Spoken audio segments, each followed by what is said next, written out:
എല്ലാവർക്കും നമസ്കാരം. ഞാൻ Ramakrishnan T V, SEBI registered research അനലിസ്റ്റാണ്. ഈ വീക്കിലി പോഡ്കാസ്റ്റ് കേട്ടതിന് ശേഷം ഡിസ്ക്ലെയിമർ കൂടി വായിച്ചു നോക്കണമെന്ന് താല്പര്യപ്പെടുന്നു.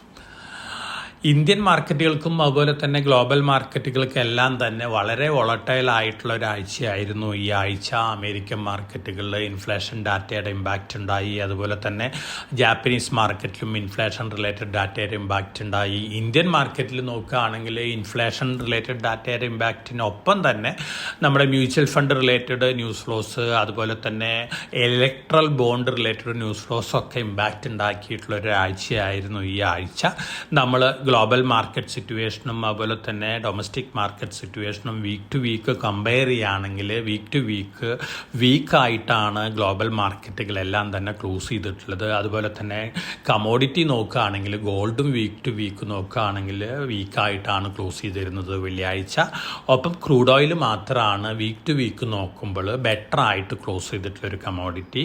അതോടൊപ്പം തന്നെ മെറ്റൽ ഫ്യൂച്ചേഴ്സും ഓൾമോസ്റ്റ് എല്ലാ മെറ്റൽ ഫ്യൂച്ചേഴ്സും വീക്ക് ടു വീക്ക് നോക്കുകയാണെങ്കിൽ ബെറ്റർ ആയിട്ടാണ് ക്ലോസ് ചെയ്തത്.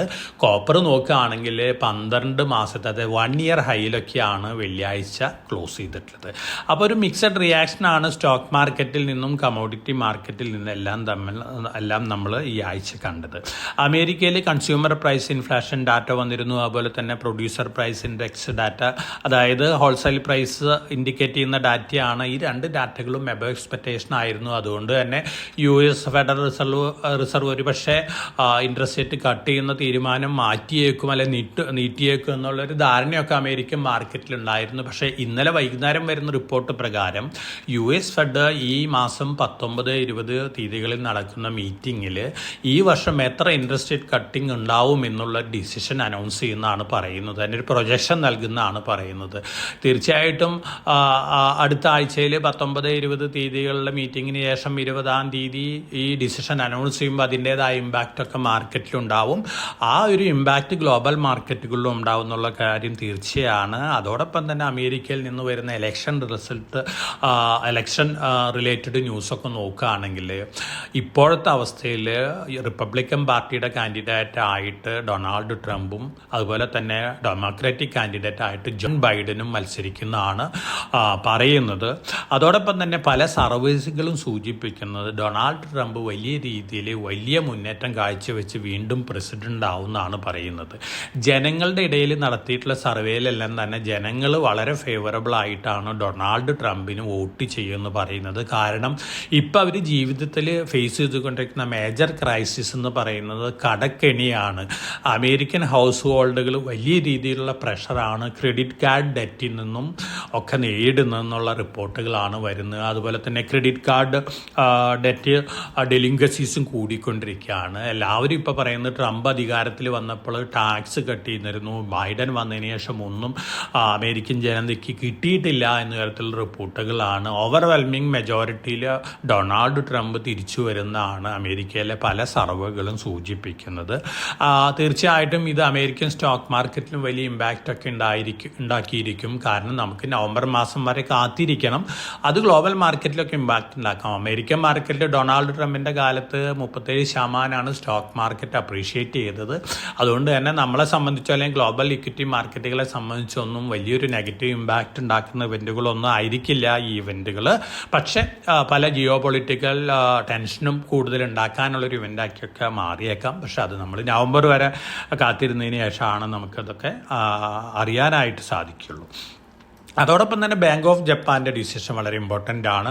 ജപ്പാനിൽ ഇൻഫ്ലേഷൻ ഡാറ്റ ഈ ആഴ്ച വന്നിരുന്നു. എബവ് എക്സ്പെക്റ്റേഷനാണ്. ഡിഫ്ലേഷണറി പ്രഷറിൽ ഏറ്റവും ബുദ്ധിമുട്ട് നേരിട്ടിരുന്ന ഒരു എക്കണോമി ആയിരുന്നു ജാപ്പനീസ് എക്കണോമി 2016 മുതൽ. അതുകൊണ്ട് തന്നെ ഒരു -0.1 ഇൻട്രസ്റ്റ് റേറ്റ് റെഗീമായിരുന്നു ഇതുവരെ കണ്ടിന്യൂ ചെയ്യുന്നത്. ഒരു പക്ഷേ ഈ മാസം 18, 19 തീയതികളിൽ നടക്കുന്ന മീറ്റിങ്ങിൽ മൈനസ് ഇൻട്രസ്റ്റ് റേറ്റ് റെഗീം മാറ്റി 0യിലേക്ക് കൊണ്ടുവന്നേക്കാം. അതിനുശേഷം ഇൻട്രസ്റ്റ് റേറ്റ് റേറ്റ് ഹൈക്ക് ചെയ്യുന്നൊരു ഡിസിഷനൊക്കെ എടുത്തേക്കുന്നുള്ള റിപ്പോർട്ട് വരുന്നുണ്ട്. അതിൻ്റെ ഒരു ഇമ്പാക്റ്റ് ജാപ്പനീസ് സ്റ്റോക്ക് മാർക്കറ്റിൽ ഈ ആഴ്ച നമ്മൾ കണ്ടു. ഇതിന് മുമ്പത്തെ ആഴ്ചയിൽ ജാപ്പനീസ് നിക്കായും അതുപോലെ തന്നെ ടോപ്പിക്സ് ഇൻഡെക്സ് ഒക്കെ പുതിയ റെക്കോർഡ് ഹൈ ഹിറ്റ് ചെയ്തിരുന്നു. പക്ഷേ ബാങ്ക് ഓഫ് ജപ്പാൻ്റെ ഈ ഡിസിഷൻ ഒരു പക്ഷേ വരികയാണെങ്കിൽ കോർപ്പറേറ്റ് സെഗ്മെൻറ്റിൽ ഒരു നെഗറ്റീവ് ഇമ്പാക്റ്റ് ഇനീഷ്യലി ഒക്കെ ഉണ്ടാക്കാം. പക്ഷേ ഓൾറെഡി അത് അഡ്വാൻസ് ആയിട്ട് ജാപ്പനീസ് മാർക്കറ്റിൽ നമ്മൾ കണ്ടു കഴിഞ്ഞു. നല്ല രീതിയിലുള്ള പ്രോഫിറ്റ് ബുക്കിംഗ് ആണ് ഓൾ ടൈം ഹൈ ഹിറ്റ് ചെയ്തതിനു ശേഷം ജാപ്പനീസ് മാർക്കറ്റിൽ ഈ ആഴ്ച കണ്ടിട്ടുള്ളത്. ഇനി ചൈനീസ് മാർക്കറ്റിലത്തെ അവസ്ഥ നോക്കുകയാണെങ്കിൽ ചൈനീസ് ഗവൺമെൻറ് വലിയ രീതിയിലുള്ള മെഷേഴ്സ് തന്നെയാണ് ചൈനീസ് എക്കണോമി പ്രോപ്പപ്പ് ചെയ്യാനായിട്ട് എടുത്തുകൊണ്ടിരിക്കുന്നത്. അതുകൊണ്ട് തന്നെ പല മെഷേഴ്സും നമുക്ക് അടുത്ത ദിവസങ്ങളിൽ എക്സ്പെക്റ്റ് ചെയ്യാം. ചൈനീസ് മാർക്കറ്റിൽ ഈ ആഴ്ച പൊതുവെ ബെറ്റർ സെൻറ്റിമെൻറ്റിലാണ് ക്ലോസ് ചെയ്തിട്ടുള്ളത് മറ്റ് മാർക്കറ്റുകളൊക്കെ ആയിട്ട് കമ്പയർ ചെയ്യുമ്പോൾ. അതോടൊപ്പം തന്നെ ഗോൾഡിനെ കുറിച്ച് ചൈനയിൽ നിന്ന് വരുന്ന ന്യൂസ് വളരെ വളരെ പ്രോമിസിങ് ആണ്. ഗോൾഡിനെ സംബന്ധിച്ച് ചൈനീസ് ജനങ്ങൾ, പ്രത്യേകിച്ച് യുവജനങ്ങളടക്കം ജനറേഷൻ സെഡ്, അതായത് 10-നും 25 വയസ്സിന് ഇടയിലുള്ള പോപ്പുലേഷൻ പോലും ഗോൾഡിലാണ് ഇൻവെസ്റ്റ് ചെയ്യുന്നത്. ഫിസിക്കൽ ഗോൾഡ് വാങ്ങുകയാണ്. അപ്പോൾ ഗ്ലാസ് ജാറുകളിൽ 1 ഗ്രാം മുതലുള്ള ഗോൾഡ് ഒബ്ജക്റ്റുകൾ അവിടെ ചൈനയിൽ വിൽക്കുന്നുണ്ട്. ഇതിനെ ഗോൾഡ് ബീൻസ് എന്നാണ് പറയുന്നത്.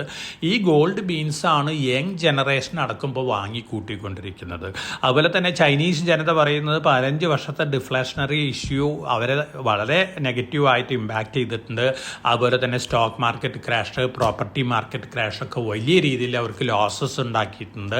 സ്വർണം മാത്രമാണ് ഇതുവരെ ലോസ് ഉണ്ടാക്കാത്തൊരു കമോഡിറ്റി ആയിട്ടുള്ളത്. അതുകൊണ്ട് ഞങ്ങൾ ഏറ്റവും കൂടുതൽ വിശ്വസിക്കുന്നത് സ്വർണത്തിനെയാണെന്നാണ് ചൈനീസ് ജനത പറയുന്നത്. ഗോൾഡിനെ സംബന്ധിച്ച് വളരെ പോസിറ്റീവ് ന്യൂസാണ്. നമ്മളും ആഴ്ചകൾക്ക് മുമ്പ് തന്നെ പ്രിഡിക്റ്റ് ചെയ്തിരുന്നു ഗോൾഡ് പുതിയ റെക്കോർഡ് ഹൈ ഹിറ്റ് ചെയ്യുന്നുള്ളത്. കഴിഞ്ഞ ആഴ്ചകളിലൊക്കെ റെക്കോർഡ് ഹൈ ഹിറ്റ് ചെയ്തു. ഒരു പ്രോഫിറ്റ് ബുക്കിങ്ങിൽ സ്വല്പം താഴെയാണ്. പക്ഷേ ഇപ്പോൾ JP മോർഗൻ അടക്കമുള്ള ഫോറിൻ ഇൻസ്റ്റിറ്റ്യൂഷനൊക്കെ പറയുന്നത് ഗോൾഡ് $2,500 പെർ ഔൺസിന് ഈ ഇയർ എൻഡിലോട് അടുക്കുന്നതോടുകൂടി ഉയരുമെന്നുള്ളൊരു റിപ്പോർട്ടുകളൊക്കെയാണ് വന്നുകൊണ്ടിരിക്കുന്നത്. അപ്പോൾ ഈ ചൈനയിലത്തെ ഗോൾഡ് ന്യൂസ് ഗോൾഡിനെ സംബന്ധിച്ച് വളരെ പോസിറ്റീവാണ്. ഫിസിക്കൽ ഗോൾഡിലാണ് ചൈനീസ് ജനത ഇൻവെസ്റ്റ് ചെയ്തുകൊണ്ടിരിക്കുന്നത്. അപ്പം ചൈനീസ് സെൻട്രൽ ബാങ്കും ഇൻവെസ്റ്റ് ചെയ്യാണ്, മറ്റ് സെൻട്രൽ ബാങ്കുകളൊക്കെ ഇൻവെസ്റ്റ് ചെയ്തുകൊണ്ടിരിക്കുകയാണ്. അപ്പോൾ ഗോൾഡിനെ സംബന്ധിച്ച്, ഗോൾഡ് ഇൻവെസ്റ്റേഴ്സിനെ സംബന്ധിച്ച് പോസിറ്റീവ് ഒക്കെ ന്യൂസാണ്. അതുപോലെ തന്നെ നമ്മുടെ ഇൻവെസ്റ്റേഴ്സിന് ഗോൾഡ് സോവറിൻ ഗോൾഡ് ബോണ്ടൊക്കെ വരുമ്പോൾ വീണ്ടും ഇൻവെസ്റ്റ് ചെയ്യാവുന്ന ഒരു ഘടകമാണ് ഈ ചൈനീസ് ന്യൂസിൽ നമുക്ക് കാണാൻ കഴിയുന്നത്. തീർച്ചയായിട്ടും അത്തരത്തിലുള്ളൊരു ഡിസിഷൻ എടുക്കുന്നത് നമ്മുടെ ഇൻവെസ്റ്റേഴ്സിന് നല്ലതാണ്. തങ്ങളുടെ പോർട്ട്ഫോളിയോയിൽ 10-15% ഗോൾഡിലേക്ക് മാറ്റി വയ്ക്കുന്നത് നന്നായിരിക്കുന്നതാണ് ഇപ്പോഴത്തെ ട്രെൻഡുകൾ സൂചിപ്പിക്കുന്നത്. അതുപോലെ തന്നെ വേൾഡ് ഗോൾഡ് ഓർഗനൈസേഷൻ്റെ റിപ്പോർട്ടുകളും സൂചിപ്പിക്കുന്നത് അത്തരത്തിലുള്ള ഒരു പ്രൈസ് റൈസിനെ തന്നെയാണ്. അപ്പോൾ ഇതൊക്കെയാണ് നമ്മൾ കമോഡിറ്റി റിലേറ്റഡ്, ഗ്ലോബൽ റിലേറ്റഡ് ന്യൂസുകളൊക്കെ വെച്ച് നോക്കുമ്പോൾ കാണാൻ സാധിക്കുന്നത്. ഇനി നമ്മുടെ റെഗുലേറ്റർ ഇവിടെ കുറേ മെഷേഴ്സൊക്കെ അനൗൺസ് ചെയ്തുകൊണ്ടിരിക്കുകയാണ്. റെഗുലേറ്റർ T+0 സെറ്റിൽമെൻറ്റ് 25 സ്റ്റോക്കുകൾക്ക് April 1 മുതൽ സെലക്ട് ബ്രോക്കേഴ്സിൽ കൂടെ ഇംപ്ലിമെൻറ്റ് ചെയ്യാൻ പോവുകയാണ്. അത് വാങ്ങിക്കഴിഞ്ഞ സെയിം ഡേ സെറ്റിൽമെൻ്റ് ആണ് ഉദ്ദേശിക്കുന്നത്. ആ സെയിം ഡേ സെറ്റിൽമെൻറ്റ് 25 സ്റ്റോക്കുകൾ തുടങ്ങി 6 മാസത്തിന് ശേഷം റിവ്യൂ ചെയ്യുമെന്നാണ് പറയുന്നത്. പല രാജ്യങ്ങളിലും സെലക്റ്റീവായിട്ട് ഇത്തരത്തിലുള്ള മെഷേഴ്സൊക്കെ ഉണ്ട്. ആദ്യമായിട്ടാണ് ഇന്ത്യയിൽ ഇംപ്ലിമെൻറ്റ് ചെയ്യുന്നത്. ഇങ്ങനെ വരുമ്പോൾ ഇതിൻ്റെ ഇഫക്റ്റ് 25 സ്റ്റോക്കുകളിൽ 25 സ്റ്റോക്ക് ബ്രോക്കേഴ്സ് കൂടിയുള്ള ഇതിൻ്റെ ഇഫക്റ്റ് കണ്ടതിന് ശേഷമായിരിക്കാം ഡിസിഷൻസ് വരുന്നത്. അതോടൊപ്പം തന്നെ ഇന്ത്യൻ മാർക്കറ്റിൽ ഈ ആഴ്ച വളരെയധികം വോളാറ്റിലിറ്റി ഉണ്ടാക്കിയിട്ടുള്ള ന്യൂസായിരുന്നു സെബി ചെയർമാൻ്റെ സ്റ്റേറ്റ്മെൻറ്റ്. സ്മോൾ ക്യാപ് ഫണ്ടുകളും മിഡ് ക്യാപ് ഫണ്ടുകളും ഒക്കെ സ്ട്രെസ് ടെസ്റ്റ് നടത്തി അൺഫേവറബിൾ മാർക്കറ്റ് കണ്ടീഷനിൽ 25%, 50% സ്റ്റോക്കുകൾ എത്ര ദിവസം കൊണ്ട് ലിക്വിഡേറ്റ് ചെയ്യാനായിട്ട് സാധിക്കും എന്നുള്ള റിപ്പോർട്ട് നൽകണമെന്ന് പറഞ്ഞിരുന്നു. അതോടൊപ്പം തന്നെ സ്മോൾ ക്യാപ് മിഡ് ക്യാപ് ഫണ്ടുകളൊക്കെ പലതും ബബിൾ എറയിലാണെന്നും പറഞ്ഞിരുന്നു. അതിൻ്റെ ഒരു ഇമ്പാക്റ്റ് നമ്മൾ ഈ ആഴ്ച കണ്ടിരുന്നു. സ്മോൾ ക്യാപ് ഫണ്ടുകളൊക്കെ അറൗണ്ട് 10% സ്മോൾ ക്യാപ് ഇൻഡെക്സ് താഴെ പോയിരുന്നു. പല സ്റ്റോക്കുകൾ 20% വരെയൊക്കെ താഴെ പോയിട്ടുണ്ടായിരുന്നു. പക്ഷേ വ്യാഴാഴ്ചയോടുകൂടി റിക്കവറിയാണ് നമ്മൾ കണ്ടിട്ടുള്ളത്. പക്ഷേ ഈ ഒരു സ്റ്റേറ്റ്മെൻറ്റിന് വലിയ നെഗറ്റീവ് ഇമ്പാക്റ്റുള്ളൊരു സ്റ്റേറ്റ്മെൻ്റ് ആയിട്ടൊന്നും കാണണ്ട. ഒരു റെഗുലേറ്റർ റെസ്പോൺസിബിലിറ്റി മാത്രമാണ് സെബി ചെയർമാൻ നിർവഹിച്ചിട്ടുള്ളത്. ഇൻവെസ്റ്റേഴ്സിനൊരു അവയർനെസ് പകർന്നു കൊടുക്കാൻ വേണ്ടിയാണ് മ്യൂച്വൽ ഫണ്ടുകളോട് സ്ട്രെസ് ടെസ്റ്റ് നടത്തി റിപ്പോർട്ട് കൊടുക്കാനായിട്ട് സെബി ചെയർമാൻ ആവശ്യപ്പെട്ടത്. ഓൾമോസ്റ്റ് എല്ലാ ഫണ്ടുകളും March 15 ഇന്നലെ തന്നെ ഈ റിപ്പോർട്ടുകൾ പബ്ലിഷ് ചെയ്തിട്ടുണ്ട്. നമ്മൾ നിപ്പോൺ ഇന്ത്യ സ്മോൾ ക്യാപ് ഫണ്ടിൻ്റെ കാര്യം എടുക്കുക. ഏറ്റവും ലാർജസ്റ്റ് സ്മോൾ ക്യാപ് ഫണ്ടാണ്. 46,443.13 കോടിയാണ് ടോട്ടൽ ചെയ്യും. അവർ പറഞ്ഞിരിക്കുന്നത് 27 ദിവസം എടുക്കുള്ളൂ 50% സ്റ്റോക്കുകളും ലിക്വിഡേറ്റ് ചെയ്യാനായിട്ട്. അതുപോലെ തന്നെ 13 ദിവസം എടുക്കുകയുള്ളൂ 25% സ്റ്റോക്കുകളും അൺഫേവറബിൾ മാർക്കറ്റ് കണ്ടീഷനിൽ ലിക്വിഡേറ്റ് ചെയ്യാനായിട്ട് എടുക്കുള്ളൂ എന്നാണ് പറയുന്നത്. അതോടൊപ്പം തന്നെ HDFC mid cap opportunities fund mid cap ഫണ്ടിൽ ഏറ്റവും ലാർജസ്റ്റ് ഫണ്ടാണ്. 60,187 കോടിയാണ് ടോട്ടൽ ഫണ്ട് AUM വരുന്നത്. അവർ പറഞ്ഞിരിക്കുന്നത് 23 ദിവസം എടുക്കുള്ളൂ 50% സ്റ്റോക്കുകളും ലിക്വിഡേറ്റ് ചെയ്യാൻ, 12 ദിവസം എടുക്കുള്ളൂ 25% പോർട്ട്ഫോളിയോ ലിക്വിഡേറ്റ് ചെയ്യാനായിട്ട്. ഇത് വലിയ നെഗറ്റീവ് ഇമ്പാക്റ്റ് ഉണ്ടാക്കുന്ന ന്യൂസുകളൊന്നുമല്ല. ലാർജ് ക്യാപ്പിലും സ്മോൾ ക്യാപ്പിലും മിഡ് ക്യാപ്പിലൊക്കെ ഇൻവെസ്റ്റ്മെൻറ്റിൽ 2 എലമെൻറ്റേ ഉള്ളൂ. ഒന്ന് ഇൻവെസ്റ്റ്മെൻറ്റ് എലമെൻറ്റും ഒന്ന് ഒരു സ്പെക്കുലേറ്റീവ് എലമെൻറ്റും. ആ സ്പെക്കുലേറ്റീവ് എലമെൻറ്റ് എല്ലാ കാലഘട്ടത്തിലും മാർക്കറ്റിലൊക്കെ ഉണ്ടാവാം. ലിക്വിഡിറ്റി ഉണ്ടെങ്കിൽ ഈ വക പ്രോബ്ലംസ് ഒന്നും ഒരു കാറ്റഗറി ഫണ്ടുകളും ഫേസ് ചെയ്യില്ല. കാരണം ഇന്ത്യനെ സംബന്ധിച്ചുള്ള പോസിറ്റീവ് സൈഡ് ഹയർ ലിക്വിഡിറ്റി ആണ്. നമ്മുടെ SIP നോക്കുകയാണെങ്കിൽ ഒരു മാസം 19,186 കോടിയാണ് ഒരു മാസം ഇപ്പോൾ ഇൻഫ്ലോ വന്നുകൊണ്ടിരിക്കുന്നത്. അപ്പോൾ തീർച്ചയായിട്ടും ലിക്വിഡിറ്റി ഉള്ളിടത്തോളം കാലം ഇന്ത്യൻ മാർക്കറ്റിൽ നെഗറ്റീവ് ഇമ്പാക്റ്റ് ഒന്നും ഉണ്ടാവാൻ പോകുന്നില്ല. മറിച്ച് നമ്മുടെ സ്മോൾ ക്യാപ്പ് കമ്പനികളുടെ പെർഫോമൻസ് ഒക്കെ നോക്കുകയാണെങ്കിൽ 2022 തൊട്ട് കമ്പയർ ചെയ്യുകയാണെങ്കിൽ 100% നെറ്റ് പ്രോഫിറ്റ് ഇൻക്രീസും റവന്യൂ ഗ്രോത്ത് ഒക്കെ കാഴ്ചവെച്ചിട്ടുള്ള ധാരാളം കമ്പനികളുണ്ട്. പക്ഷേ സ്മോൾ ക്യാപ്പ് ഇൻഡെക്സ് ഒക്കെ അറൗണ്ട് 40% മാത്രമാണ് അപ്രീഷിയേറ്റ് ചെയ്തിട്ടുള്ളത്. അപ്പോൾ വലിയ രീതിയിലുള്ള ഒരു നെഗറ്റീവ് ഇമ്പാക്റ്റ് ഉണ്ടാക്കുന്ന ന്യൂസും ഒന്നുമല്ല. സ്ട്രെസ് ടെസ്റ്റ് ന്യൂസുകൾ ഇതിനൊരു പോസിറ്റീവ് ന്യൂസായിട്ട് കണ്ടാൽ മതി. ഒപ്പം തങ്ങളുടെ സ്മോൾ ക്യാപ്പ് മിഡ് ക്യാപ്പ് ഫണ്ടുകളൊക്കെ ഒന്ന് റിവ്യൂ ചെയ്യാനും റീബാലൻസ് ചെയ്യാനുള്ള ഒരു അവസരമായിട്ട് ഇതിനെ യൂസ് ചെയ്യാം. അതോടൊപ്പം തന്നെ നമുക്ക് ഇലക്ട്രൽ ബോണ്ട് ഇഷ്യൂസിൻ്റെ ഒരു ഇമ്പാക്റ്റ് ഒക്കെ ചില സ്റ്റോക്കുകളിൽ കണ്ടിരുന്നു. നമ്മൾ ഇലക്ട്രൽ ബോണ്ട് ആരൊക്കെ വാങ്ങി എന്നുള്ള റിസൾട്ടുകൾ SBM ഇലക്ഷൻ കമ്മീഷനൊക്കെ പ്രസിദ്ധീകരിച്ചിരുന്നു. ഇത് നോക്കുമ്പോൾ ഏറ്റവും കൂടുതൽ മെഗാ എഞ്ചിനീയറിംഗ് ആണ്, നമ്മുടെ ഒലക്ട്ര ഗ്രീൻ ടെക്കിൻ്റെ പാരന്റ് കമ്പനിയാണ് ഏറ്റവും കൂടുതൽ ബോണ്ടുകൾ വാങ്ങിയത്. രണ്ടാമത്തെ ഹയസ്റ്റ് ബയർ അവരായിരുന്നു. ഫസ്റ്റ് ബയർ സാന്റിയാഗോ മാർട്ടിനാണ്. അതിനുശേഷം തേർഡ് ബയർ വന്നിരിക്കുന്നത് quick supply chain private limited എന്ന് പറഞ്ഞൊരു കമ്പനിയാണ്. ഒഫീഷ്യൽ ലിസ്റ്റിലൊന്നും തന്നെ റിലയൻസിൻ്റെയോ അഡാനിയുടെയോ പേരുകളൊന്നും കണ്ടിട്ടില്ല. പക്ഷേ ക്വിക്ക് സപ്ലൈ ചെയിൻ പ്രൈവറ്റ് ലിമിറ്റഡിൻ്റെ ROC റിലേറ്റഡുള്ള റെക്കോർഡുകളൊക്കെ നോക്കുമ്പോൾ കാണുന്നത് ഇതിൻ്റെ ഡയറക്ടേഴ്സും മറ്റ് റിലേറ്റഡ് ആൾക്കാരുടെ പല കമ്പനികളുടെ റെക്കോർഡുകളൊക്കെ കാണുന്നത് റിലയൻസ് ഇൻഡസ്ട്രീസിൻ്റെ കമ്പനി അഡ്രസ്സുകളൊക്കെയാണ്. പക്ഷേ റിലയൻസ് ഇൻഡസ്ട്രീസ് പറയുന്നു ഈ കമ്പനി സബ്സിഡിയറി ഒന്നല്ല, റിലേറ്റഡ് മറ്റ് റിലേഷൻഷിപ്പ് ഒന്നും ഇല്ല എന്നൊക്കെയാണ് പറയുന്നത്. പക്ഷേ ഇത് വലിയ ഇമ്പാക്റ്റ് ഒന്നും നെഗറ്റീവായിട്ട് ഉണ്ടാക്കാൻ പോകുന്നില്ല. പക്ഷേ ഒരു കോൺട്രവേഴ്സിയിലേക്ക് നയിക്കാനുള്ള ന്യൂസൊക്കെയാണ് ഒരു സ്റ്റോക്കിനെ സംബന്ധിച്ച്. എന്നിരുന്നാലും ഞാനൊരു വലിയൊരു നെഗറ്റീവ് ഇമ്പാക്റ്റ് ഒന്നും ഈ ന്യൂസുകളെ കൊണ്ട് ഒന്നും കാണുന്നില്ല. കാരണം ഗവൺമെൻറ് തന്നെ പറഞ്ഞിട്ടുണ്ട് സുപ്രീം കോടതിയുടെ വിധിക്ക് ശേഷം. ഗവൺമെൻറ് ആദ്യമൊക്കെ ഇലക്ട്രൽ ബോണ്ടുകൾ എന്ന് പറഞ്ഞ കൺസെപ്റ്റ് ഉണ്ടായിരുന്നു. എല്ലാവരും നമ്പർ 2 രീതിയിൽ അല്ലെങ്കിൽ കള്ളപ്പണമായിട്ട് പാർട്ടികൾക്ക് ഫണ്ട് കൊടുക്കുമായിരുന്നു. ആദ്യമായിട്ടാണ് ഇലക്ട്രൽ ബോണ്ട് ഇൻട്രൊഡ്യൂസ് ചെയ്തത്.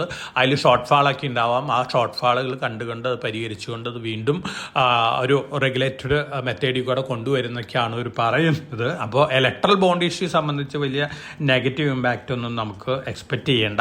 മറിച്ച് നമ്മൾ എലക്ഷൻ ഡേറ്റുകൾ ഇന്ന് നമ്മുടെ ഇലക്ഷൻ കമ്മീഷൻ ഡിക്ലെയർ ചെയ്തിട്ടുണ്ട്. 7 ഫേസ് ആയിട്ടാണ് ഇലക്ഷൻ വരുന്നത്.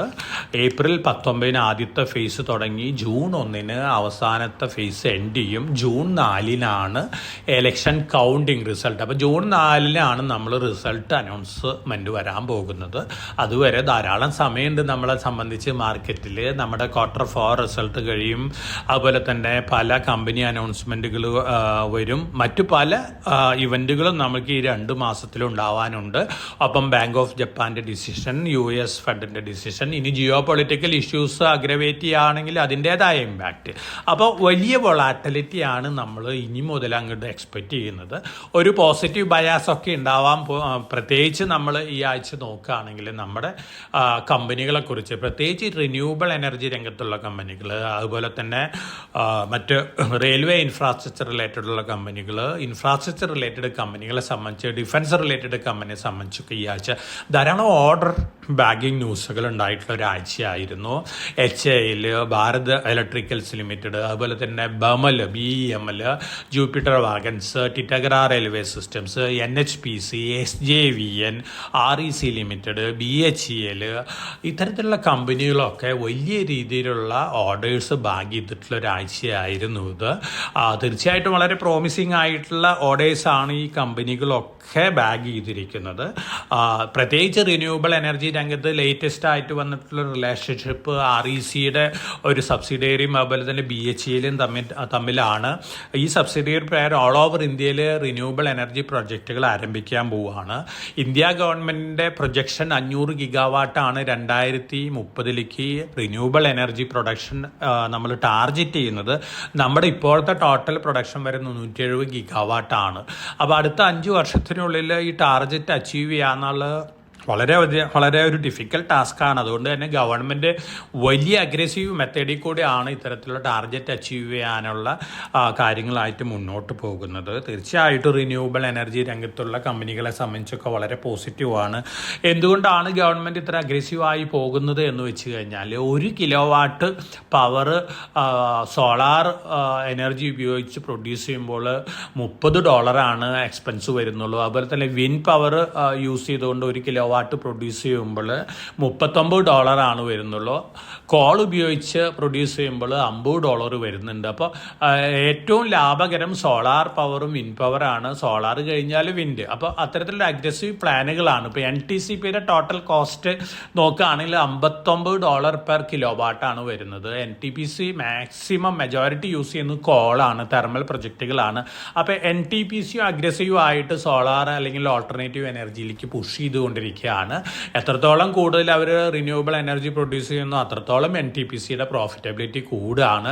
ഈ NTPCയുടെ സ്റ്റോക്ക് പ്രൈസൊക്കെ മുന്നോട്ട് പോകുന്നതിൻ്റെ ഒരു കാരണം കൂടി സൈലൻ്റ് ആയിട്ടുള്ള ഈ ഒരു ഇമ്പാക്റ്റും കൂടിയൊക്കെ ഉണ്ട്. അപ്പോൾ റിന്യൂവബിൾ എനർജി രംഗത്ത് ഗവൺമെൻറ് വലിയ രീതിയിലുള്ള പുഷ് തന്നെയാണ് കൊടുക്കാൻ പോകുന്നത്. അത്തരത്തിലുള്ള പോളിസികളൊക്കെ തന്നെയാണ് വന്നുകൊണ്ടിരിക്കുന്നത്.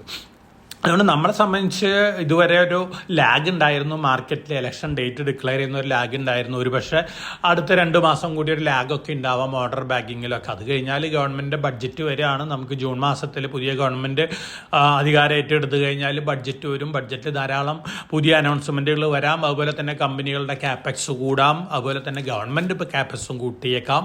അത്തരത്തിലുള്ള ഇമ്പാക്റ്റ് വരുമ്പോൾ നമ്മളെ സംബന്ധിച്ച് നല്ല ഡേയ്സാണ് കിട്ടുന്നുള്ളൊരു എക്സ്പെക്റ്റേഷനാണ്. അതോടൊപ്പം തന്നെ ഗവൺമെൻറ് പുതുതായിട്ട് new electric vehicle import policy അവതരിപ്പിച്ചിട്ടുണ്ട്. വളരെ പ്രൊട്ടക്റ്റീവായിട്ട് ഡൊമസ്റ്റിക് ഇൻഡസ്ട്രീസിനെ പ്രൊട്ടക്റ്റ് ചെയ്യുന്ന രീതിയിലുള്ളൊരു അനൗൺസ്മെൻ്റ് ആണ്.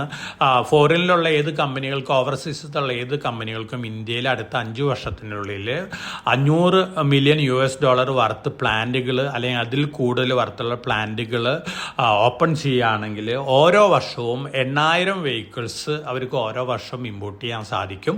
ഇവിടെ പ്രൊഡക്ഷൻ യൂണിറ്റ് സെറ്റപ്പ് ചെയ്തതിനു ശേഷം മറ്റ് ഇൻക്രീസ് പ്രൊഡക്ഷൻ കപ്പാസിറ്റി കൂട്ടാൻ അനുവദിക്കുള്ളൂ. അതുവരെ 8,000 vehicles per year, total 40,000 vehicle 5 വർഷം ഇമ്പോർട്ട് ചെയ്യാൻ സാധിക്കും. അപ്പോൾ ടെസ്ല നമ്മൾ ഇന്ത്യയിലേക്ക് വരികയാണ്. ഇപ്പോൾ ഒരു ഇമ്പോർട്ട് ചെയ്യണമെങ്കിൽ നമുക്ക് യൂസ് ചെയ്യുന്നത് 70% തൊട്ട് 100% വരെ ഇമ്പോർട്ട് ടാക്സ് ആണ്. ഈ സ്കീമിൽ ഇമ്പോർട്ട് ചെയ്യുകയാണെങ്കിൽ 15% ഇമ്പോർട്ട് ഡ്യൂട്ടി വരുള്ളൂ.